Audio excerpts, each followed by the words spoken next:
Hello aspiring doctors. तो हमने पिछले वीडियो में कवर किया था आपका हेनरीज लॉ। ओके, सॉल्युबिलिटी हमने कवर किया था, उसमें हमने एप्लीकेशन ऑफ हेनरीज लॉ देखा था, सिग्निफिकेंस ऑफ हेनरीज लॉ देखा था, उसके लिमिटेशंस देखे थे, सॉल्युबिलिटी का हमने फैक्टर देखा था किस किस पे डिपेंड करता है। दो तरीके की हम सॉल्युबिलिटी हम पढ़ते हैं, जैसे solid in liquid and gas in liquid. Okay, तो इसके बाद हमारा next part of this chapter, हमारा part two of the solution, जो कि हमारा वेपर फेज से स्टार्ट होता है। तो वेफर फेज के बारे में आज हम पढ़ेंगे कि वेफर फेज में क्या होता है। इसके अंदर हम टॉपिक हमारा आएगा राउल्स लॉ आएगा। इसके बाद में फिर आपका आइडियल नॉन आइडियल सॉल्यूशंस आएंगे। उसके बाद में आपके एजियोट्रॉप्स आएंगे। उसके बाद आपकी कॉलिगेटिव प्रॉपर्टीज की चीजें चालू हो जाएंगी। उसके साथ साथ में एबनॉर्मल मोलार मास और वांट ऑफ फैक्टर के साथ हमारा चैप्टर खत्म हो जाएगा। तो ठीक है, हम पार्ट टू चालू करते हैं हमारे सॉल्यूशंस का। Okay, let's start. So vapour pressure,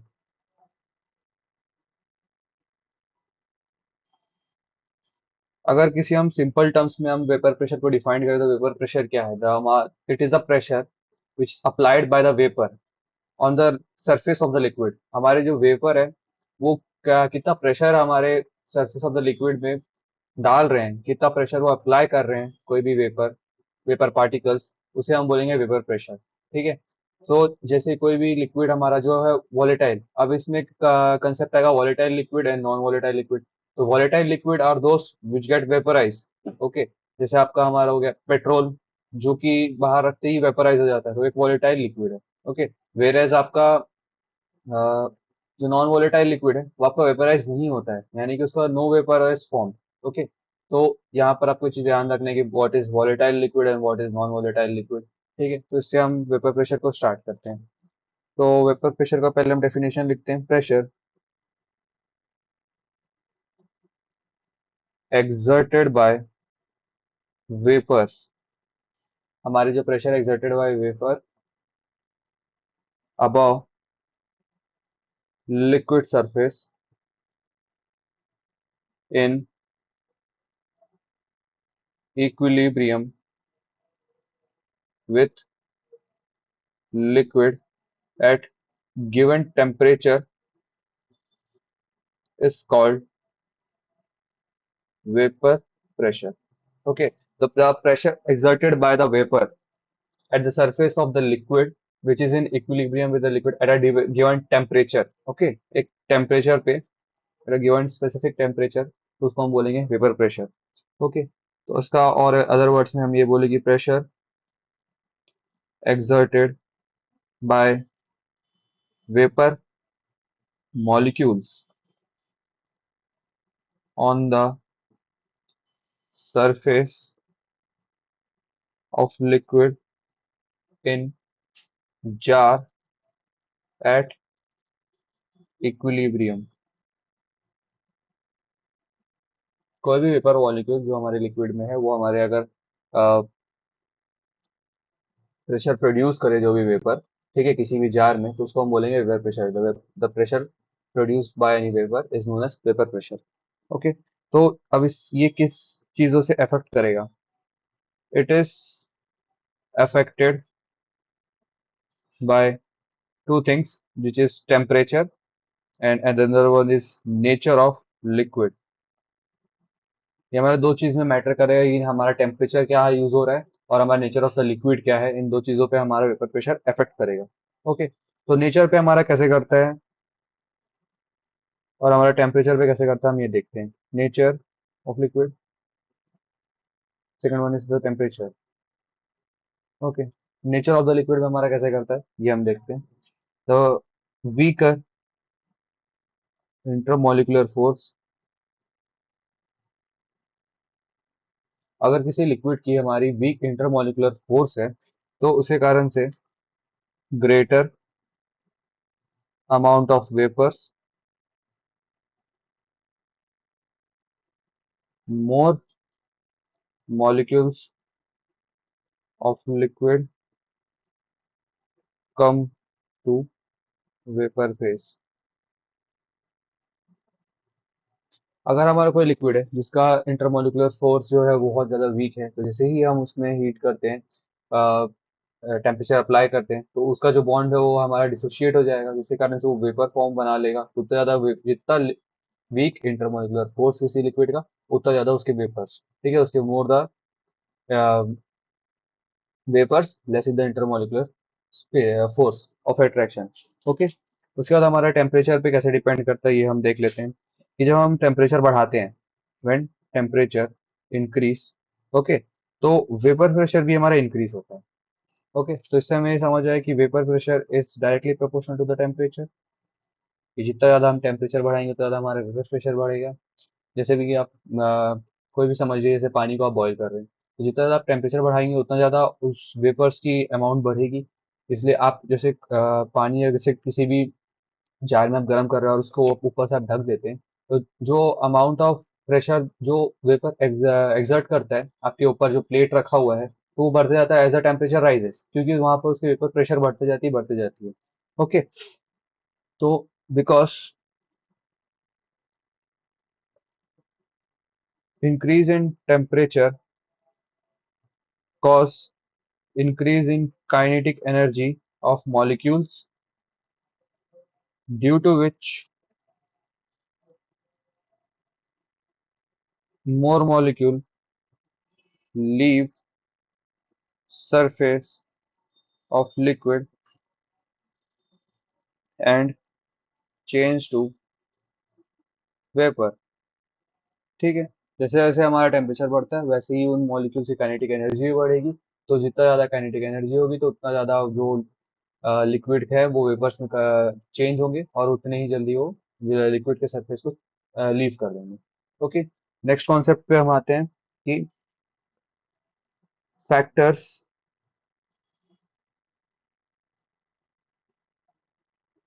affecting vapour pressure.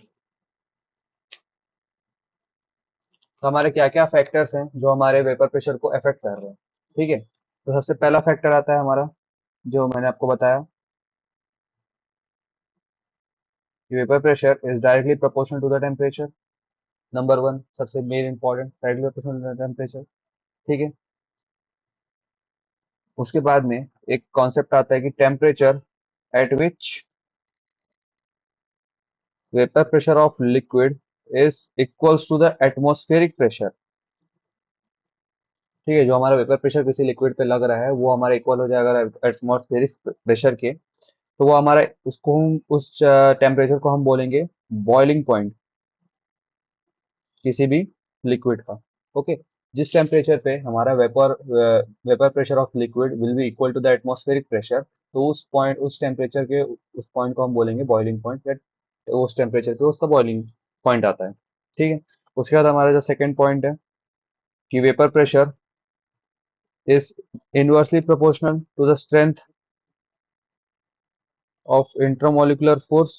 ठीक है, आपको मैंने बताया था कि जितना ज्यादा इंटरमोलिकुलर फोर्स उतना आपका वेपर प्रेशर कम, जितना ज्यादा इंटरमोलिकुलर फोर्स, जितना कम इंटरमोलिकुलर फोर्स उतना ज्यादा आपका वेपर प्रेशर। ठीक है, उसके बाद आपका तीसरा आता है कि vapour pressure is directly proportional to the intramolecular hydrogen bonding and inversely proportional to the intermolecular hydrogen bonding. Okay, ये हमारी होगी कि आपसे अगर पूछ ले, कोई एक सवाल आ जाए, ठीक है, कि vapour pressure of substance with intermolecular hydrogen bonding किसका ज्यादा होगा, कि इंटरमोलिकुलर हाइड्रोजन बॉन्डिंग का ज्यादा होगा कि इंट्रामोलिकुलर हाइड्रोजन बॉन्डिंग वाले का, कंपाउंड का ज्यादा होगा, तो आप ये बोलेंगे कि जिसका वेपर प्रेशर ज्यादा होगा इंट्रामोलिकुलर हाइड्रोजन बॉन्डिंग के, उसका वेपर प्रेशर ज्यादा होगा as compare to intermolecular hydrogen bonding of compounds. ठीक है, इसके बाद में at vapour pressure the rate of vaporisation is equals to the rate of condensation। ठीक है, जो एट वेपर प्रेशर हमारा रेट ऑफ वेपराइजेशन जो होता है वो हमारे रेट ऑफ कंडेंसेशन के इक्वल हो जाता है। ये एक हमारी बेसिक सी पॉइंट थी, और ये हमारे फैक्टर्स अफेक्टिंग वेपर प्रेशर। ठीक है, अब हम आगे बढ़ते हैं कि अगला हमारा टॉपिक ये है कि सॉल्यूशन कंटेन टू कंपोनेंट्स। ठीक है। तो हमने एक बात जानी थी कि हमें जो हमने भी सॉलिबिलिटी भी पढ़ा था और अभी हम वेपर प्रेशर भी पढ़ा था, हम किन दो चीजों के बारे में पढ़ रहे हैं। सबसे पहला आपका solid in liquid, and second one is gas in liquid. ठीक है। तो हम इन दो चीजों के बारे में ही पढ़ रहे थे। ठीक है। तो हम पहले से स्टार्ट करते हैं, आपका वेपर प्रेशर ऑफ लिक्विड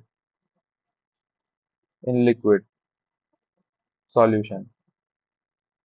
ठीक है। यहाँ पर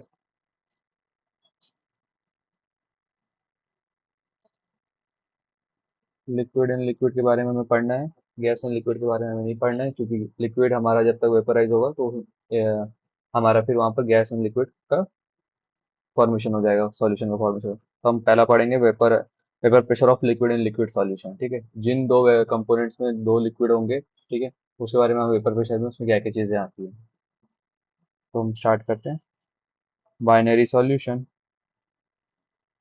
of two volatile liquid in closed vessel। ठीक है। both liquid get evaporate, है ना, और and finally a state of equilibrium is achieved। दोनों ही अगर हमारे लिक्विड हमारे जो है दोनों वॉलेटाइल है, ठीक है, तो दोनों ही इवापोरेट होंगे और साथ में एक इक्विलिब्रियम का स्टेट हमारा अचीव हो जाएगा। ठीक है। बाइनरी सॉल्यूशन हमने हमने आपको बताया था कि it is formed by two components, volatile non volatile का बताया था कि volatile are those which get vaporised, non volatile are those which do not get vaporised. Okay, तो ये आपने जानते आप ये बात जानते हैं। So it form it establish between vapour and a liquid. अब जो ये इक्विलिब्रियम बना, ठीक है, तो ऐसा भी नहीं हो सकता कि हमारा सारा लिक्विड ही वेपराइज हो जाए। जो दो कंपोनेंट के लिक्विड बनी हुए हैं वो दोनों ही वेपराइज हो जाए, ऐसा तो पॉसिबल नहीं है। तो वहां पर एक इक्विलिब्रियम बने रहेगा जिसमें एक वेपर और लिक्विड, तो vapour at the top of the surface and liquid at the bottom of the surface, ऐसे करके हमारा सॉल्यूशन बना रहेगा। इससे स्टेट ऑफ इक्विलिब्रियम हो जाता है। ठीक है। तो यहाँ से फिर हमारा एक फॉर्मूला निकल के आता है, vapour pressure is equals to partial pressure of gas one plus partial pressure of gas two. ठीक है। वेपर प्रेशर टोटल, तो ये हमारा क्या डेल्टन्स लॉ को फॉलो करता है through Dalton's law. Dalton's law क्या बोला था कि total pressure is equals to partial pressure of the one gas plus partial pressure of the second gas, यही बोला था। तो उसी से एनालॉगस हमारा बन जाता है कि वेपर प्रेशर और total is equals to partial pressure of gas one plus partial pressure of gas two. ठीक है। Dalton's law of partial pressure के थ्रू में ये हमारा आ जाता है। सो हमें एक बात पता है कि we know that partial pressure is related to psi, है ना। हमने वहां पर हेनरीज लॉ पढ़ा था। ठीक है। Partial pressure is directly proportional to psi, हमारे हमने ये बात पढ़ा था। ठीक है। तो यहाँ पर relation between partial pressure and Sai is also explain by Raoult's law. हम हमारे यहाँ पर आता है राउल्स लॉ, जो कि हमारा ये बताता है कि पार्शियल प्रेशर जो है वो और हमारे मोल फ्रैक्शन में किस तरीके से एक और रिलेशन हमारा स्टैब्लिश होता है। ओके, तो हम स्टार्ट करते हैं यहाँ से फिर हमारा राउल्स लॉ।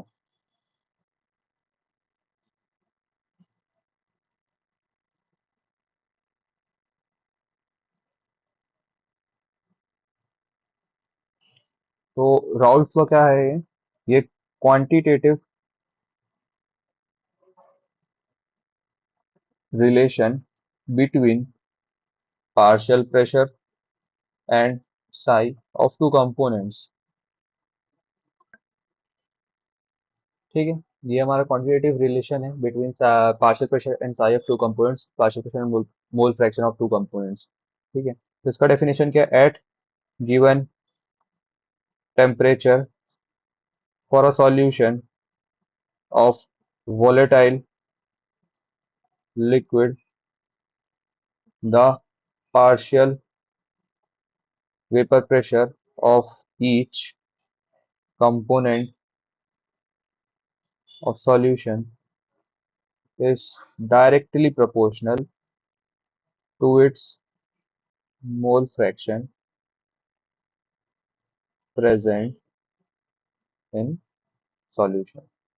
ठीक है, तो आपको एक बात बहुत ध्यान देनी है कि ये जो हमारा राउल्स लॉ लग रहा है और इसमें जो पार्शियल प्रेशर का फॉर्मूला लग रहा है वो बेसिकली हमारे वोलेटाइल लिक्विड में ही लगेगा। नॉन वोलेटाइल में राउल्स लॉ एप्लीकेबल नहीं हो पाएगा। ठीक है, तो आपको याद रखना है कि वोलेटाइल लिक्विड में ही होगा। तो आप अभी क्वेश्चन करेंगे तो आपको समझ आएगा और क्लैरिटी होगी इस बारे में। सो इससे हमारा फॉर्मूला निकल के आता है P1 is equal to P1 not psi one, P2 is equal to P2 not psi two. ये दो हमारे फॉर्मूला निकल के आते हैं। अब P1 क्या है? P1 is the vapour pressure of component in solution. ठीक है, तो ये हमारा vapour pressure of the component in solution बताता है कि कंपोनेंट वन का वेपर प्रेशर कितना है और कंपोनेंट टू का वेपर प्रेशर कितना है। तो P1 is the component vapour pressure of component one in the solution. ठीक है, P1 नॉट हमारा क्या हो जाएगा यहाँ पर? ये आ जाएगा pure liquid vapour pressure. Pressure pure liquid vapour pressure का मतलब है कि मिक्सिंग करने के पहले जो उसका क्या वेपर प्रेशर था। ठीक है, बिफोर मिक्सिंग।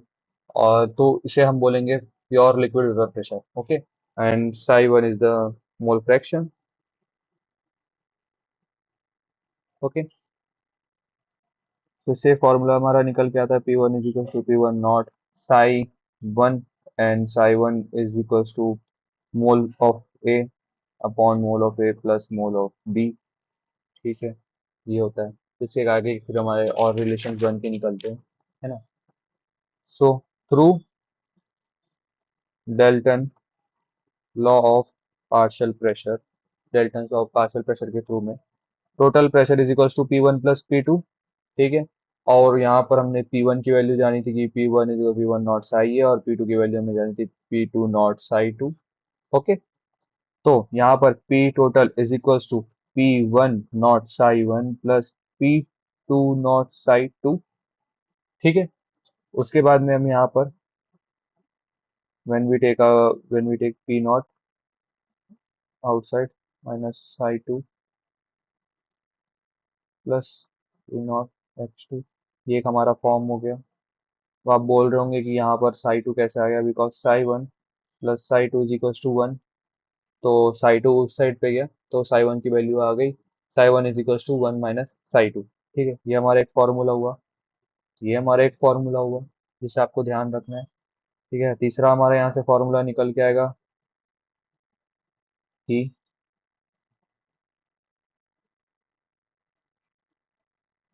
इसी में आप और डेरिवेशन कर सकते हैं, तो आपसे और भी अलग अलग आप फॉर्मूले इससे बना सकते हैं। ठीक है, तीसरा एक आपका फॉर्मूला बन के निकल के आ सकता है कि P total is equal to P1 naught plus P2 naught minus P1 not psi two. ठीक है, ये हमारा तीसरा फॉर्मूला निकल के आएगा। तो आप अलग अलग क्वेश्चन पे अलग अलग बना सकते हैं, पर जो आपका बेसिक फॉर्मूला है वो आपका बेसिक फॉर्मूला ये ही रहेगा, ये वाला। इसके बाद में आप कितने भी आप मॉडिफिकेशंस कर लीजिए, आप कुछ भी कर लीजिए, पर आपका बेसिक फॉर्मूला यही रहेगा। ठीक है, अगले पे हम आते हैं। तो इसके बाद में थ्रू सिंक फॉर्मूला फॉर्मूला देखते हुए वी कैन कंक्लूड, हम ये बात कंक्लूड कर सकते हैं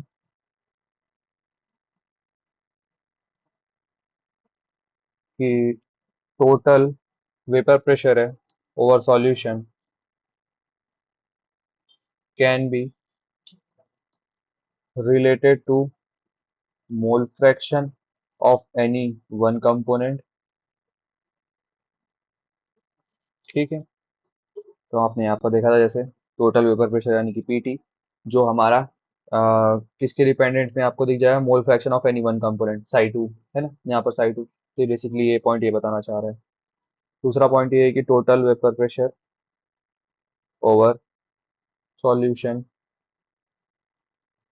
varies linearly with mole fraction of component two. ठीक है, तो आपको यहाँ पर दिख रहा होगा ये चीज़ की पी टोटल जो है हमारा इस वाले फॉर्मूले में पी टोटल हमारे, अगर हम y equals to M X plus C लगाएं, ठीक है, तो P T equals to P one not one minus X two plus P two not plus X two, ठीक है, तो इसको हम y लें, ठीक है, उसके बाद एक्स टू को हम एक्स एक्सिस में लें, इसको हम एन ले प्लस सी लें, तो सी हमारा कांस्टेंट, हमारा ये वाला पार्ट हो जाएगा, है ना, और वाई एक्सिस में हमारा पी टी हो गया और एक्स एक्सिस में हमारा एक्स टू हो गया, यानी कि मोल फ्रैक्शन ऑफ द सेकंड हो गया। तो सी जैसे हमारा कांस्टेंट निकल जाए तो Y equals to M X, तो हमारा इससे पता चलता है कि ये एक स्ट्रेट लाइन या लीनियरली हमारा ये इन दोनों का अगर ग्राफ बनाए तो वो लीनियर रहेगा, ठीक है, वेरीज लीनियरली। ये बात आप समझ गए?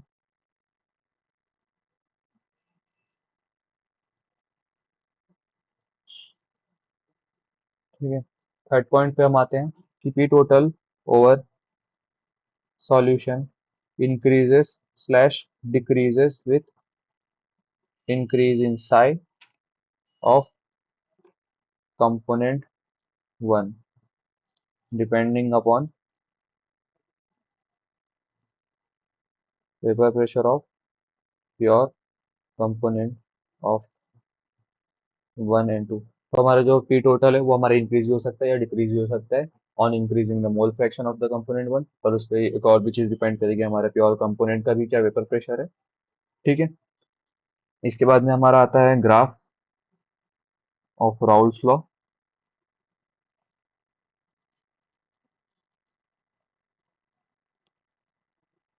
ठीक है। सो एट कांस्टेंट टेम्परेचर पे हम इसे देखेंगे, जो कि हमारे डेफिनेशन में भी था राउल्स लॉ के। तो यहाँ पर हमारा ग्राफ बनेगा,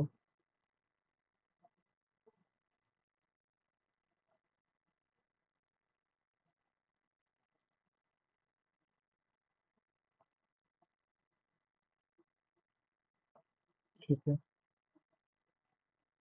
यहाँ पर हम लेंगे psi one is equal to one, psi one is equal to zero, psi two is equal to one and psi two is equal to zero. तो जो एक्स एक्सिस में हमारा ग्राफ बन रहा है वो हमारा साई टू के अकॉर्डिंग बन रहा है। यहाँ पर जो बन रहा है हमारा वेपर प्रेशर के अकॉर्डिंग बन रहा है, ठीक है। तो ये हमारा जो ग्राफ बनेगा यहाँ पर ऐसा करके बन रहा है ये, ठीक है। उसके बाद में ग्राफ इस तरीके से कुछ क्रॉस करेगा, this is P1, this is P2, and their meeting point is P total, P1 plus P2. This is the pure pressure of it, and this is the pure of first one। तो इससे एक graph निकल के आता है आपका, जो कि आपका x2 हमारा जो x एक्सिस में रहेगा और पेपर प्रेशर हमारे y एक्सिस में यहाँ पर रहेगा, ठीक है। तो अब जैसे कि आप देख रहे हैं यहाँ पर मोल फ्रैक्शन यहाँ पर of the first one is one and here the mole fraction is zero, ठीक है। तो इसका ग्राफ हम इस तरीके से लेफ्ट साइड से हम देखें, राइट साइड से हम देखेंगे, ठीक है। तो यहाँ पर ये हमारा मोल फ्रैक्शन इस साइड से this way for the x one, और वेपर प्रेशर आपका इस साइड में। तो आपको क्या दिख रहा है आपको, this is the vapour pressure, this is this one, तो आपका पी का ये दिख रहा है विच लाइज लीनियरली, है ना।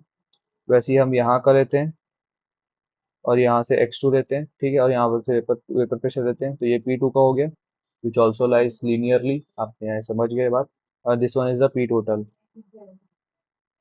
Okay, this one is the P total. तो आपको ये ग्राफ समझ आ गया, ये ग्राफ से क्वेश्चंस आते हैं तो उससे समझ आ जाएगा आपको आगे भी।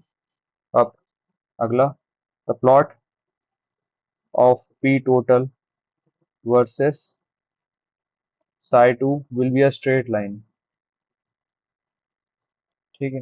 अगर हम पी टोटल और psi 2 के बीच में भी हम प्लॉट बनाएंगे तो वो एक स्ट्रेट लाइन ही बनेगा, ठीक है। ये बात आपको समझ आ गई।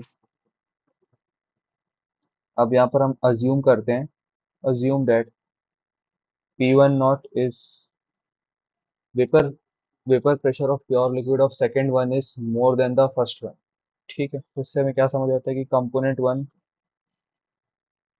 जो है वो लेस वोलेटाइल है then second one.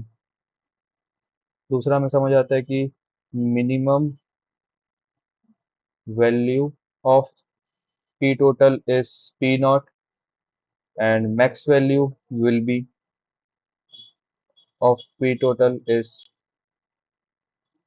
P2 not. ठीक है, तो अगर हमारा partial pressure of pure liquid of second one is हमारा ज़्यादा है तो फर्स्ट वन जो इससे समझ आता है कि second one is more volatile than the first one. उसके बाद हमारा अगला ये समझ आता है कि जो हमारा मैक्सिमम जो हमारा पी टोटल की वैल्यू होगी वो कौन बताएगा, P P naught of the second one, और मिनिमम वैल्यू कौन बताएगा, P naught of the first one. ठीक है, इसके बाद में आपको एक स्पेशल केस आता है जो आपके क्वेश्चंस में आपको देखने को मिलेगा। एक स्पेशल केस है ये कि ये आपको प्रेशर पूछेगा वेपर फेज में। वेपर फेज में आपका क्या प्रेशर है, आपको क्वेश्चन जो एनसीईआरटी में आपको देखने मिलेंगे, बहुत जगह आपको देखने मिलेंगे कि पहले ये पूछे प्योर लिक्विड है, ठीक है, वॉलेटाइल है, तो उसका मोल फ्रैक्शन क्या है। ठीक है, अगला आपसे ये पूछेगा कि वो वेपर फेज में उसका मोल फ्रैक्शन क्या है, तो उससे कहानी में चेंज आ जाता है। ठीक है, उससे क्वेश्चंस में भी डिफरेंस आ जाता है, फॉर्मूला भी आपका अलग है। वेपर फेज में आपका क्या मोल फ्रैक्शन हो सकता है और एक लिक्विड फेज में जो आपका चल रहा है उसमें आपका मोल फ्रैक्शन क्या हो सकता है, दोनों में डिफरेंस है। तो मोल जो आपका लिक्विड लिक्विड सॉल्यूशन जब बना रहता है, ठीक है, तो उस टाइम पे तो आपको फॉर्मूला आपने जान लिया यहाँ पर, P total is equal to P one sign out, ये वाला। ठीक है, अब आपका जब ये चीज वेपर फेज में है, ठीक है, तो उस टाइम पे आपका क्या फॉर्मूला लगता है यह हम देखते हैं। तो if composition of vapour pressure in equilibrium with solution can be determined by partial pressure of component y1 is equals to mole fraction of first component in vapor phase। Okay, vapour phase जरूर ध्यान रखिएगा। y2 is the mole fraction of second one in vapor phase। okay, so applying Dalton's law of partial pressure। Okay, तो इससे हमें ये समझ आता है कि PT is equals to, PT जो है वो हमारा इक्वल होगा हमारा y1 p1 अपॉन y1 इसके। तो P1 की हमारी वैल्यू निकल के आती है P total is equals to Y। ठीक है, ये हमारे Dalton's law of partial pressure के थ्रू में हमारा ये फॉर्मूला निकल के आता है। ठीक है, वैसे ही P2 की वैल्यू हो जाएगी हमारी Y2 इंटू पी टोटल। ये हमारी दो फॉर्मूले निकल के आए हमारे। ठीक, अब इसके बाद में हमें इससे क्या समझ आता है कि जो P1 है वो is equals to Y1 into P total हुआ। ठीक है, तो Y1 is equals to P1 by P total. ठीक है, तो दो कंपोनेंट का हमारा बनता है, तो y1 is equal to P one plus P two. तो P1 जो है हमारा, हमने यहाँ पर जाना था कि P1 is equal to P not one into psi one, है ना। तो यहाँ पर हमारा ये फॉर्मूला डलेगा psi one upon P one not into psi one plus P two not into psi two. Okay, ये निकलेगा। तो ये चीज़ हो गई हमारी, ये एक फार्मूला। वैसे ही हमारा सेकंड वन के लिए भी रेस्पेक्टिवली ऐसे ही फार्मूला निकल के आएगा जो कि आप बना लेंगे। ठीक है, अब अब मान के चलिए एक केस है, मान के जैसे डाइल्यूट का केस हो गया। ठीक है, in the case of dilute solution ऐसे करके आपका आ जाएगा। तो जो फिर हमारा ये जो है कि आपसे मोल फ्रैक्शन में उसका रेशियो निकाल सकते हैं आप इससे। तो इसका आपका मोल फ्रैक्शन का रेशियो निकलेगा P one into psi A upon P naught of B into psi B. ठीक है, क्योंकि आप यहाँ पर देख सकते हैं अगर हम दोनों का ये लेते तो पी टोटल दोनों का कट जाएगा, है ना। इन दोनों का अगर हम रेशियो लेंगे यहाँ पर तो P total will be cancel out, और हमारा ये बच जाएगा y1 upon y2 is equals to y1 upon y2 is equals to p1 by p2। ठीक है, तो वही हमने यहाँ पर किया, y1 upon y2 is equals to p1 upon p2। ठीक है, और उसी के साथ में हमारा आता है ये कि Na/Nb। ठीक है, मोल फ्रैक्शन भी हम इससे निकाल लेंगे, मोल फ्रैक्शन के मोल्स के रिस्पेक्टिव में। ये हमारा फॉर्मूला हो गया, ये हमारा शॉर्ट ट्रिक है एक तरीके से, जिससे हम आसानी से जल्दी जल्दी सवाल बनाए। नीट में आपके डायरेक्टली ऐसे ही सवाल आते हैं, तो आप ये फॉर्मूला लगाने से आपका तुरंत सवाल बन जाएंगे। ठीक है, ये हमारा फॉर्मूला हो गया, ये हमारा एक फॉर्मूला हो गया, ये हमारा एक फॉर्मूला है। ओके, इसके आगे हम आते हैं कि राउल्स लॉ एज स्पेशल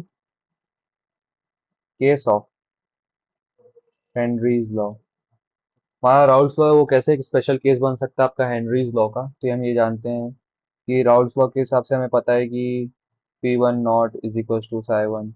ठीक है, उसके बाद में हमें ये बात पता है कि जो हेनरीज लॉ बोलता है कि हमारा P1 = K0 × psi, है ना। So if in solution of gas in liquid volatile component exist as gas, then अगर कोई एक सॉल्यूशन है जिसमें गैस इन लिक्विड, और गैस ही हमारा वॉलेटाइल है, ठीक है, लिक्विड हमारा नॉन वॉलेटाइल हो जाएगा। ठीक है, तो इसमें क्या होगा कि हेनरीज लॉ के हिसाब से, अकॉर्डिंग टू हेनरीज लॉ, हमारा P = KH × ये हो जाएगा। ठीक, उसके बाद में पार्शियल, इससे हमें समझ आता है कि partial pressure of volatile gas जो है वो डायरेक्टली प्रोपोर्शनल आपका mole fraction of that gas in solution. ठीक है, तो उससे हमें ये बात समझ आती है। तो therefore Raoult's law and Henry's law, ठीक है, ARLHL में लिख रहा हूँ, ठीक है, become identical except that their proportionality constant.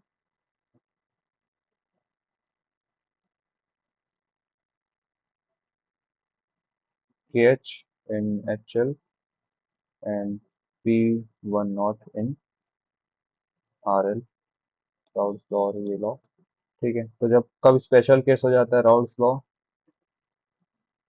Special case of Henry law,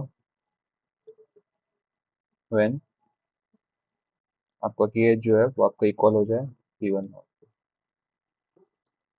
ठीक है, ये एक हमारा छोटा सा कॉन्सेप्ट था। अब इसके बाद में आपका आता है दूसरा, जो है vapour pressure of solution of solid in liquid. ठीक है, ये हमारा सेकंड सेगमेंट, हमने ये पढ़ लिया कि लिक्विड इन लिक्विड का हमारा क्या कैसे वेपर प्रेशर निकलता है, उसमें राउल्स लॉ हमने पढ़ लिया। ठीक है, अब हम vapour pressure of solution of solid in liquid पढ़ेंगे, इसके बारे में हम राउल्स लॉ के बारे में जानेंगे। ठीक है, तो सबसे पहले for solid like NaCl, glucose, urea dissolve in liquid, sorry, तो इससे हमारा क्या पता चलता है, solution of solid in liquid is obtained. ठीक है, अब if non volatile solute added to solvent, तो एक सॉल्यूशन बनता है, सॉल्यूशन फॉर्म। ठीक है, सो सॉल्यूशन फॉर्म हो जाता है, तो vapour pressure of solution at that given temperature is found to be decrease. ठीक है, हमारा यहाँ पर जो नॉन वोलेटाइल सॉल्यूट है वो हमारे सॉल्वेंट में डल गया, तो इसी कारण से हमारा वेपर प्रेशर जो है वो डिक्रीज हो जाएगा। ठीक है, ये हमारा एक कॉन्सेप्ट है। Then vapour pressure of pure solvent at given temperature, तो जो हमारा वेपर प्रेशर था उस सॉल्वेंट का प्योरली कुछ डालने से पहले, वो हमारा ज्यादा हो जाएगा एज कम्पेयर टू जब हम उसमें एक कोई नॉन वोलेटाइल हमने मिक्स किया। अब यही केस में अगर हम वोलेटाइल मिक्स करते तो क्या पता उन दोनों का किसी का या तो बढ़ जाता या तो घट जाता, है ना। पर यहाँ पर नॉन वोलेटाइल के केस में आपका घट ही गया। ठीक है, नॉन वोलेटाइल अगर किसी हम सॉल्यूट में डाल रहे हैं तो उसका वेपर प्रेशर कम हो जाएगा। ठीक है, तो नेक्स्ट पॉइंट हम लिखते हैं, decrease in vapour pressure occurs because in solid liquid solution surface has both solute as well as solvent molecules। जो हमारे सरफेस में हमारे सॉल्यूट का भी मॉलिक्यूल्स रहेगा और हमारे सॉल्वेंट का भी मॉलिक्यूल्स रहेगा। ठीक है, due to which fraction of surface covered by solvent decreases. क्योंकि हमारे सॉल्वेंट और सॉल्यूट दोनों ही हमारे अगर सरफेस में ही रहेंगे तो उसी कारण से हमारे सॉल्वेंट का जो सरफेस है वो उसका जो फ्रैक्शन है वो हमारे रिड्यूस हो जाएगा। इसी कारण से वहां पर वो वेपराइज नहीं कर पाएगा लिक्विड जो है हमारा। ठीक है, तो उसी कारण हमारा वेपर प्रेशर डिक्रीज हो जाएगा। Okay, so number of solvent molecules escaping decreases, so vapor pressure decreases। ठीक है, ये बात थी बेसिक। उसके बाद में हम ये बात जानेंगे कि decrease in vapour pressure of solvent depend upon, यहाँ बहुत इंपॉर्टेंट पॉइंट है ध्यान रखिएगा, depend upon amount of non volatile component. ठीक है, and it is irrespective of its nature. ठीक है, जो हमारा नॉन वोलेटाइल हम जो कंपाउंड डाल रहे हैं कोई सब्सटेंस डाल रहे हैं उसके हम अमाउंट जो है कितना अमाउंट डाल रहे हैं उस पे ये ज्यादा डिपेंड करेगा डिक्रीजिंग इन वेपर प्रेशर। ठीक है, उसके नेचर पे कोई डिपेंड नहीं करेगा कि वो किस टाइप का उसका नेचर है, वो क्या चीज है, उसके नेचर पे डिपेंड नहीं करेगा पर उसके अमाउंट पे डिपेंड करेगा। तो एक एग्जांपल हम ले सकते हैं यहाँ पर। एग्जांपल, हमारा ये एक एग्जांपल हम ये ले सकते हैं कि अगर हम 1 मोल ऑफ सुक्रोज है, ठीक है, वो हम डाले 1 kg ऑफ वाटर में। ठीक है, और साथ में 1 मोल ऑफ यूरिया भी है, उसको भी हम डाले 1 kg ऑफ वाटर में। तो इन दोनों का जो वेपर प्रेशर का जो डिक्रीमेंट आएगा वो सेम आएगा। ये दोनों ही आपका सेम आपका डिक्रीज करेंगे वेपर प्रेशर। ठीक है, पर इन केस अगर मैं आपका वेपर प्रेशर जो है इसका अगर मैं मान लूं, अगर इसका मैं 2 मोल कर दूं, ठीक है, और इसका मैं अगर 1 मोल डालूं, तो क्या पता किसी एक का जो अमाउंट, जैसे सुक्रोज का अमाउंट ज्यादा है तो वो आपका ज्यादा वेपर प्रेशर को डिक्रीज करेगा as compare to your urea. तो ये अमाउंट पे ज्यादा डिपेंड करेगा पर ये नेचर ऑफ द सॉल्यूट पे डिपेंड नहीं करेगा। ठीक है, दोनों आपका 1 मोल आपका सुक्रोज और आपके 1 मोल आपका urea in 1 kg of water, दोनों का वेपर प्रेशर दोनों बराबर बराबर ही डिक्रीज करेंगे अपने अपने सॉल्यूशन पर, दोनों का सेम होगा। ठीक है, अब इसका राउल्स लॉ का ग्राफ आता है और साथ में फॉर्मूला आता है for non volatile solute in liquid. ठीक है, तो पहले हम फॉर्मूला बताएंगे कि P1 is directly proportional to the psi1 is equals to P01।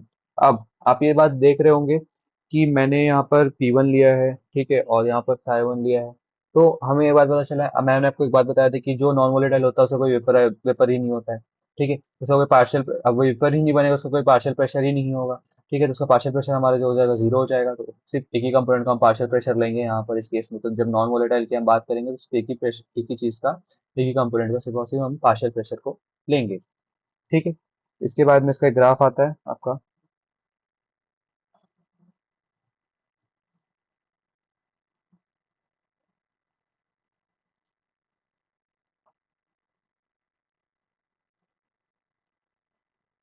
ठीक है, it is between the vapour pressure और आपका mole fraction of the solvent. ठीक है, सॉल्वेंट जो कि हमारा लिक्विड है। ठीक है, ये 1 हो गया, ये आपका 0 हो गया। तो इसमें जो ग्राफ बन के आता है आपका, वो आपका ग्राफ आएगा एक स्ट्रेट लाइन। ठीक है, ये हो जाएगा आपका vapour pressure of pure solvent. तो ये हमारा एक ग्राफ बन के आता है। ठीक है, तो आपको ध्यान रखना है, एक छोटा सा कॉन्सेप्ट है कि on adding non volatile solute vapour pressure तो डिक्रीज होता है। ठीक है, पर बॉइलिंग पॉइंट हमारा इंक्रीज हो जाएगा, मतलब मुझे ज़्यादा टेम्परेचर देना पड़ेगा हमें बॉइलिंग पॉइंट को बढ़ाने के लिए, टेम्परेचर देना पड़ेगा बॉइलिंग पॉइंट को बढ़ाने के लिए, तो इसी कारण से इसका बॉइलिंग पॉइंट का अमाउंट बहुत ज़्यादा बढ़ जाएगा। ठीक है, ठीक है, तो जो हमारा किसी हम जैसे नॉन वोलेटाइल सॉल्यूट को डालेंगे तो उसके कारण आपका वेपर प्रेशर डिक्रीज करेगा और आपका बॉइलिंग पॉइंट जो है वो इंक्रीज करेगा। तो इससे आपको एक और सुपर ट्रिक समझ आई है, इसको आप एक सुपर ट्रिक भी ले सकते हैं मेरी तरफ से कि vapour pressure is directly proportional to temperature but inversely proportional to boiling point. जितना ज़्यादा बॉइलिंग पॉइंट उतना ज़्यादा हमारा उतना कम हमारा वेपर प्रेशर और उतना कम हमारा टेम्परेचर। ठीक है, ये आपको एक बात समझ आ गई, तो उसके बाद में हम आगे बढ़ते हैं। अब हम कुछ क्वेश्चंस करेंगे, ठीक है, जिससे आपको वेपर प्रेशर जो आपने पढ़ा हुआ है उस पे आपको और क्लैरिटी आएगी और मतलब आपको समझ आएगा कि ठीक है ये जो फॉर्मूला आप कैसे अप्लाई करने हैं, कैसे क्या करने हैं। ठीक है, तो हम कुछ अब क्वेश्चन स्टार्ट करते हैं आपके, है ना। तो आपका पहला क्वेश्चन जो है आपको वेपर प्रेशर में, ठीक है, तो ये बताता है कि vapour pressure of pure liquid, ठीक है, A and B are given as 450 mm of Sg and 700 sorry mm of Sg। ठीक है, ये आपके मोल फ्रैक्शन आपके प्योर लिक्विड के वेपर प्रेशर्स हो गए। ठीक है, at 350 kelvin find out composition of liquid mixture if total vapor pressure is 600 mm of Sg। ठीक है, also find composition in vapour face. देखिए जैसे आपने मैंने आपको बताया था कि आपको वेपर फेस से भी सवाल आते हैं। ठीक है, जबकि एनसीईआरटी का ही सवाल है। ठीक है, तो इसे हम सॉल्व करते हैं आराम से। ठीक है, तो आपको सबसे पहले आपको ये क्या क्या चीज़ें आपको ध्यान रखनी है सॉल्यूशन यहाँ पर। सबसे पहली बात आपकी कि आपको प्योर एक आपको क्या दिया हुआ है प्योर का, आपको दिया हुआ है 450 mm ऑफ एस जी।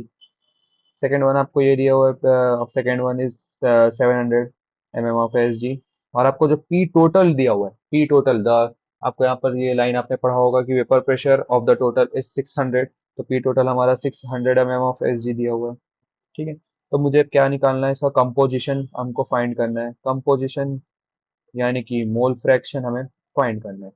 ठीक है, एक हमारे केस वन, वो भी केस वन रहेगा हमारा, मोल फ्रैक्शन हमारा नॉर्मल केस में जिसमें हम नॉर्मल फार्मूला लगाएंगे। सेकंड केस जो हो जाएगा जो हमारा क्या है, क्या वेपर फेज में, वेपर फेज में जो हमारा सेकंड फार्मूला लगता है, जो मैंने आपको बताया था कि एक स्पेशल फार्मूला है ये। ठीक है, तो हमें ये दो तरीके से निकालना है, ताकि आप, मैं इसलिए करा रहा हूँ ताकि आपको उस फार्मूले को कैसे अप्लाई करना आपको ये पता चल जाए। ठीक है, तो सबसे पहले number one, P total is equal to P A naught into psi A plus P B naught into psi B.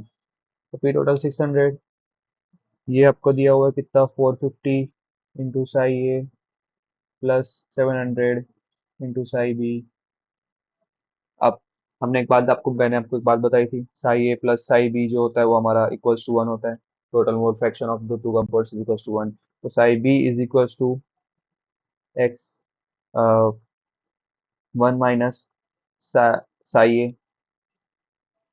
ठीक है, तो हम ये लगाएंगे यहाँ पर साई बी की into psi A plus 700 into one minus psi A, तो 450 psi A plus 700 minus 700 psi A. तो इससे हमारा क्या आता है यहाँ पर, 700 माइनस 450 इज व्हाट, आपका 250 आता है। तो 250 psi A minus 250 psi A plus 700 is equal to 600। ठीक है, आपका 250 इस साइड गया, 250 psi A is equal to 700 और 600 इस तरफ आया तो इज इक्वल टू 600, तो ये आपका 100 हो गया, प्लस ये प्लस में आ जाएगा, Sai A is equal to 100 upon 250, है ना। तो 100/250, इसको आप ये काट लीजिए, 2 जा/5 जा, तो आपका 0.4 आ गया साई ए की वैल्यू मेरी कितनी आ गई, 0.4। ठीक है, वैसे ही मेरी साई बी की वैल्यू क्या आ जाएगी, 1 - साई ए था मेरा, तो 1 - 0.4, तो ये क्या आ जाएगा हमारा 0.6। ठीक है, तो जो हमारा फर्स्ट केस में जो हमारा कॉम्पोजिशन मुझसे पूछा गया था, तो वो मेरा क्या आ गया, साई ए की वैल्यू आ गई मेरी 0.4 और साई बी की वैल्यू आ गई हमारी 0.6। ठीक है, तो आपको ये सब बात समझ आ गई कैसे किस तरीके से हमें फॉर्मूला अप्लाई करना है यहाँ पर इस केस में। ठीक, अब हम लगाते हैं क्या, वेपर फेज में हमारा क्या फॉर कैसे हम लगाएंगे। हमसे पूछा गया है, अब तुम आप बताओ कंपोनेंट का क्या कंपोजिशन है, ठीक है, हमारे वेपर फेज में। तो हम वेपर फेज में हमने ये बात जाना था कि जो हमारा y1 है, ठीक है, वो हमारे किसके इक्वल हो जाता है यहाँ पर, जो हमारा y1 है वो हमारे इक्वल हो जाता है P1 अपॉन P टोटल, है ना। जो y1 है हमारा वो हमारा P1 अपॉन P टोटल की इक्वल हो जाता है। y1 is equal to P1/P total. ठीक, ये हमने एक फॉर्मूला पढ़ा था। तो y1 is equal to P1 का मैं क्या लगाऊंगा, P1 में मेरा आएगा P1 naught into psi A P A up Y A, इसको ले लूंगा P0 Sai A upon P1 plus P2। तो P1 प्लस P2, ठीक है, तो अब मैं इसका क्या लगाऊंगा यहाँ पर, P0 A psi A upon P0 A psi A plus P0 B psi B. Okay, equals to this. अब मैं यहाँ पर वैल्यू पुट करना चालू करता हूँ। यहाँ पर P0 A का वैल्यू मेरा क्या दिया हुआ था, यहाँ पर P0 A का वैल्यू मेरा दिया हुआ था 450 इंटू, ये था कितना आया था मेरा, 0.4 आया था साई ए। ठीक है, वैसे ही नीचे में 2 इंटू 0.4 प्लस 700 इंटू 0.6। तो इसकी सबसे पहले वैल्यू आएगी यहाँ पर 180 अपॉन 180 प्लस 420। ठीक है, तो इससे मेरा निकल के आ जाएगा 0.30 वाई ए की वैल्यू। ठीक है, और वैसे ही Y A plus Y B मेरा 1 होता है हमेशा से। So Y B is equals to 1 - Y A, तो 1 - 0.3 इज इक्वल्स टू 0.70, तो 0.3, सॉरी 0.7। तो वेपर फेज में मेरा क्या कंपोजिशन हो गया, 0.3 और 0.7 पे मेरा वेपर फेज पे हमारा कंपोजिशन हो गया। इसके बाद हम क्वेश्चन बनाते हैं आपका नीट 2005 का।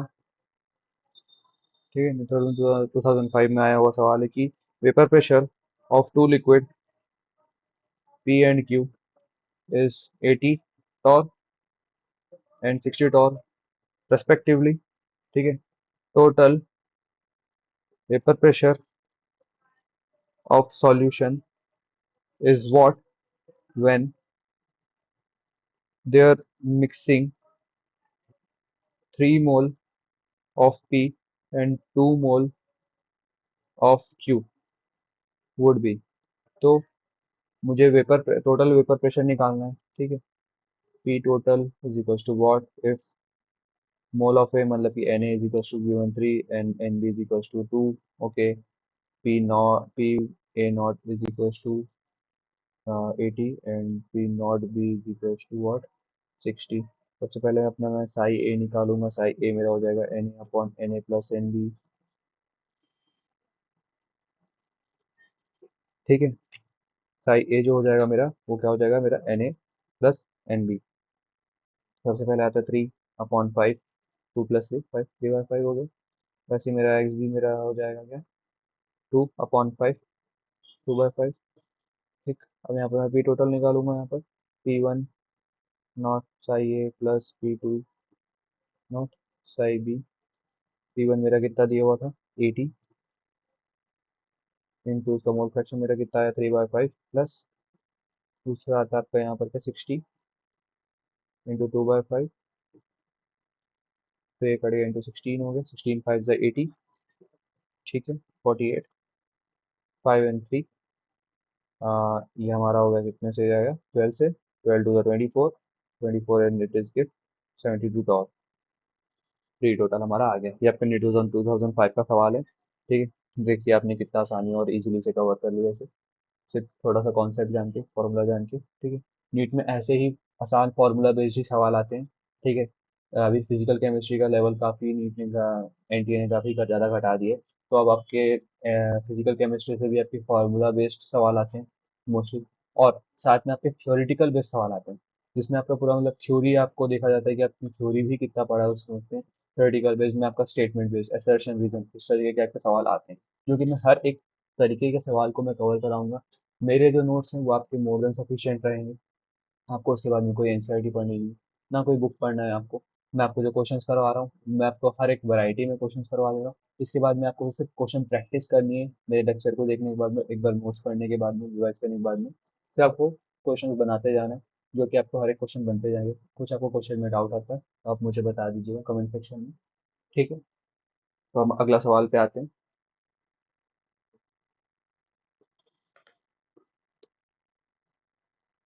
अगला सवाल जो है हमारा, वो है आपका नीट 2005 का ही है, ये भी सवाल आपका, ठीक है। तो इसमें आपका क्या बोला है कि एक सॉल्यूशन है, सॉल्यूशन हैज मोल रेशियो 1:4 के फॉर्म में दिया हुआ है। मोल रेशियो जो है मेरा 1:4 के फॉर्म में है, ऑफ पेंटेन टू हेक्सेन, ठीक है। हेक्सेन पेंटेन मेरा 1 है और हेक्सेन मेरा 4 है, इस मोलार रेशियो के फॉर्म में दिया हुआ है, ठीक है। Mole ratio in the form of 1:4, ठीक है। तो vapour pressure of pure of that hydrocarbons at 20 degree centigrade are 440 mm of Hg and 120 mm of Hg respectively, यानी कि ये पेंटेन का है और ये आपका हेक्सेन का है, ठीक है। तो आपको क्या निकालना है, the mole fraction of pentane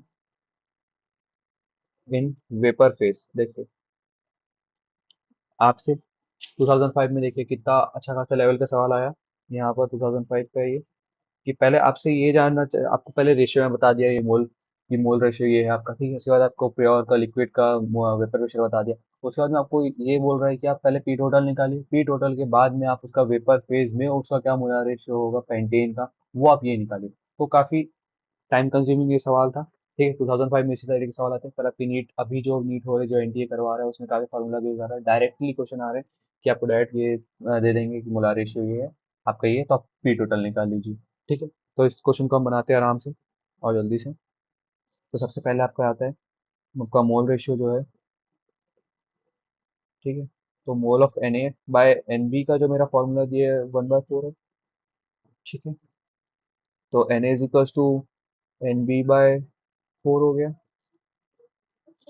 ठीक है। तो अगर मैं साई ए की बात करूं तो N A is equals to N A plus N B हो जाता है मेरा। तो N A is equals to N B by 4 plus N B by 4 plus N B by 4। तो एक्स ए मेरा हो जाएगा, यहाँ पर एन बी को अगर मैं कॉमन निकालूँ तो 1/4 अपॉन 1/4 प्लस 1, ठीक है। N B is equals to 1/4 upon 4 plus ये हो जाएगा मेरा 5/4। N B is equals to 1/4 into 4/5 हमारा कट जाएगा, 10b/5 आ गया मेरा। साई ए का वैल्यू आ गया NB/5, ठीक है। इसके बाद में वैसे ही मेरा साई भी निकल जाएगा, 1 - साई ए, तो 1 - NB/5, तो 5 - NB/5, तो मेरा साई बी का फॉर्मूला आ गया, ठीक। अब इसके बाद में मैं क्या करूँगा कि यहाँ पर से मैं पी टोटल की फॉर्मूला से पी टोटल निकालना चाहूँगा, ठीक है। एक मिनट, NB/5, 1/5, 1/5 आएगा इसका मोल फ्रैक्शन ऑफ कंटेंट। हाँ, तो इससे हमें एक बात समझ आई,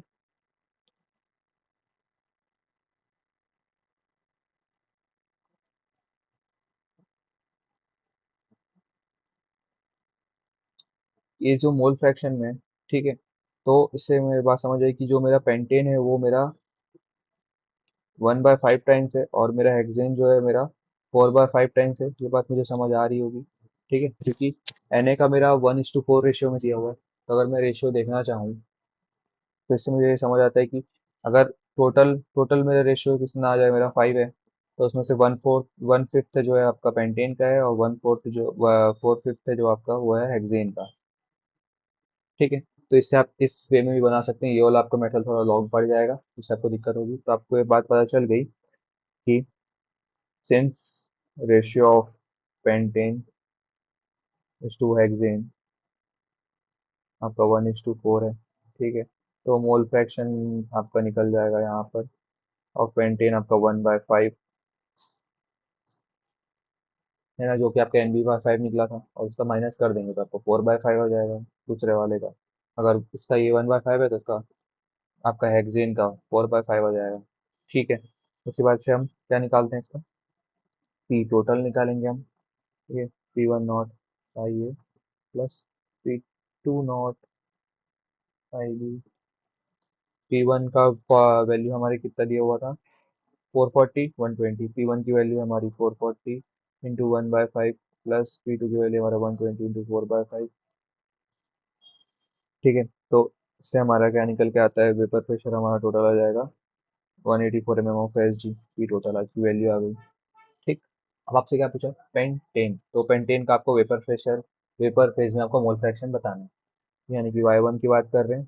तो Y1 का मेरा फिर वही फॉर्मूला क्या आता है मेरा, P1/P टोटल, ठीक है।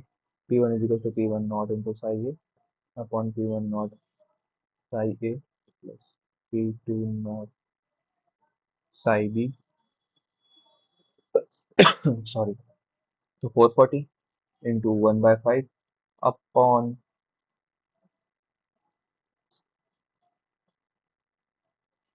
जो आपका आता है क्या, पी टोटल आपकी क्या वैल्यू आई थी, 184, ठीक है। तो ये आपका हो गया 88 अपॉन 184, तो इससे आपका वैल्यू आ जाएगा 478।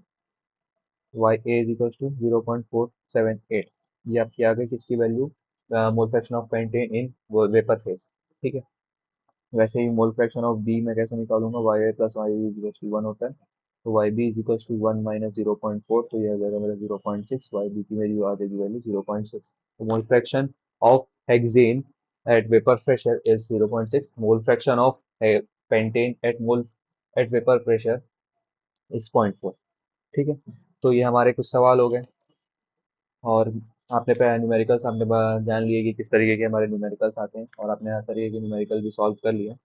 तो इसके बाद में आपका कोई और बड़े कोई सवाल नहीं आ सकते, इतने ही सवाल आते हैं, वैरायटी इतनी ही है। इसके बाद में थोड़ा बहुत आपका कॉन्सेप्चुअल कुछ सवाल बना सकते हैं आप, जो प्रैक्टिस से आपको आएंगे, ठीक है। कुछ भी आपको डाउट होता है तो आप मुझे ज़रूर बताइएगा, और कुछ भी स्टेटमेंट बेस्ड जो सवाल होते हैं वो भी मैं आपको करवा देता हूँ, ठीक है। एक भी जो भी स्टेटमेंट बेस्ड सवाल आते हैं जो आपके एनसीईआरटी एग्जाम्पलर है वो भी मैं आपको करवा दे रहा हूँ अभी, ठीक है। सो जैसे कि आप ये वाला सवाल देख सकते हैं कि आपके एनसीईआरटी एग्जाम्पलर का है, तो for a binary solution of ideal liquid solution, ठीक है, the variation of the total vapour pressure versus the composition of the liquid of the solution is given by which of the following curve. तो ये curve से तो हमें कभी देखने को नहीं मिला है, ठीक है। जो सेकंड हमारा जो कर्व है उससे हमें तो कभी देखने को नहीं मिला, और ना ही हमारा थर्ड नंबर का जो कर्व है उससे भी हमें कभी देखने को नहीं मिला ऐसे टाइप की ग्राफ्स, ठीक है।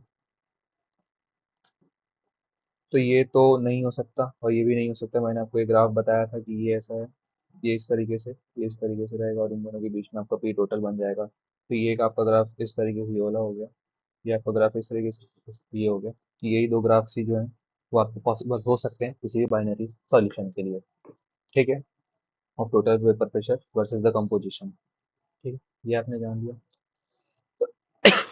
सॉरी। उसके बाद में इतना ही इसमें अभी सवाल है, और आपके वेपर प्रेशर नॉलेज से कुछ खास सवाल नहीं है। तो वेपर प्रेशर के बारे में हमने एक आपको स्मॉल समराइजेशन में आपको दे देता हूँ कि वेपर प्रेशर के बारे में हमने क्या जाना कि वेपर प्रेशर जो होता है वो the vapour the pressure created by the vapour होता है, ठीक। उसके बाद में हमने ये बात जानी कि किस किस फैक्टर्स में हमारा डिपेंड करता है कि हमारा इंटरमोलिकुलर किसी नेचर ऑफ द लिक्विड में डिपेंड करता है और एक टेम्परेचर में डिपेंड करता है। तो नेचर में क्या है, जिसका जितना कम इंटरमोलिकुलर फोर्स उतना ज़्यादा उसका vapour pressure. Vapour pressure is inversely proportional to the strength of the intermolecular force. जितना कम इंटरमोलिकुलर फोर्स उतना ज़्यादा वेपर प्रेशर आपका हो जाएगा। ठीक है, ये क्यों होता है आपको मैंने बताया था कि क्योंकि बॉन्ड डिसोशिएट होते हैं और उसके कारण से वेपर मॉलिक्यूल जो है आपका एस्केप कर जाते हैं।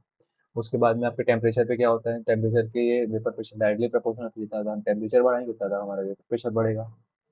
ठीक है, क्योंकि उसका kinetic energy of the molecules बढ़ जाते हैं, क्योंकि लीक बढ़ जाते हैं आपके सॉल्यूशन के सरफेस पे। ठीक है, उसके बाद में हमने एक बात बताई थी कि जो नॉन वोलेटाइल हम किसी भी लिक्विड में ऐड करेंगे तो उसका वेपर प्रेशर घट जाएगा, क्योंकि नॉन वोलेटाइल का कोई वेपराइजेशन ही पॉसिबल नहीं होता है। तो non volatile are those substance which can not get vaporise, and volatile are those which get vaporise. ठीक है, ये हो गया। उसके बाद में फैक्टर्स अफेक्टिंग में आपको बता दिया था मैंने। फिर उसके बाद हमने दो केसेस पढ़ा, vapour pressure of liquid liquid solution, vapour pressure of solid liquid solution. Vapour pressure of liquid liquid solution में हमने राउल्स लॉ निकाला। इसमें पी टोटल जो P1 रहता है हमारा वो P naught into psi A हो जाता है। ठीक है, और P2 is equal to P naught psi B हो जाता है। ठीक है, उसके बाद हमने ये जाना कि स्पेशल केस भी होता है जिसमें हम वेपर फेस का हम उससे हम मॉलिक मोल फ्रैक्शन हम निकाल सकते हैं वेपर फेस के थ्रू में। ठीक है, तो उसका फॉर्मूला हमारा वही था कि Y1 इज इक्वल टू हमारा P1 अपॉन पी टोटल हो जाता है डेल्टन लॉ के थ्रू में। ठीक है, उसके बाद में हमने ग्राफ देखा था आपका। उसके बाद में हमने ये देखा है कि आपका सॉलिड इन लिक्विड उसमें क्या होता है कि जैसे कोई भी हम नॉन वोलेटाइल हम डाल दें तो उसका जो हमारा प्रेशर हम नहीं गिनेंगे, कोई भी वेपर प्रेशर हम नहीं देखेंगे। ठीक है, तो और सिर्फ एक ही कंपोनेंट का वेपर प्रेशर देखेंगे तो इससे हमारा वो निकल जाएगा। फिर उसके बाद हमने इसका ग्राफ भी देखा था और इसके साथ हमारा वेपर प्रेशर खत्म हो गया। तो वेपर प्रेशर में आपने मैंने आपको बहुत सारे सवाल भी करा दिए और टाइप्स ऑफ सवाल मैंने कवर कर दिए। ऐसे ही टाइप के सवाल आपकी नीट में भी आएंगे, एक्सपेक्ट करेंगे आप। और थ्योरी के सारे पार्ट जो थ्योरी क्वेश्चन आ सकते हैं वो भी मैंने कवर कर दिए। ठीक है, so thank you. Next video में मिलते हैं, इसमें हम आइडियल नॉन आइडियल सॉल्यूशन पढ़ेंगे, एजी और ट्रॉप पढ़ेंगे। ओके, एंड कोई भी आपको दिक्कत हो कोई भी डाउट हो तो आप मुझे कमेंट सेक्शन में बता सकते हैं। Thank you, have a good day, Tata.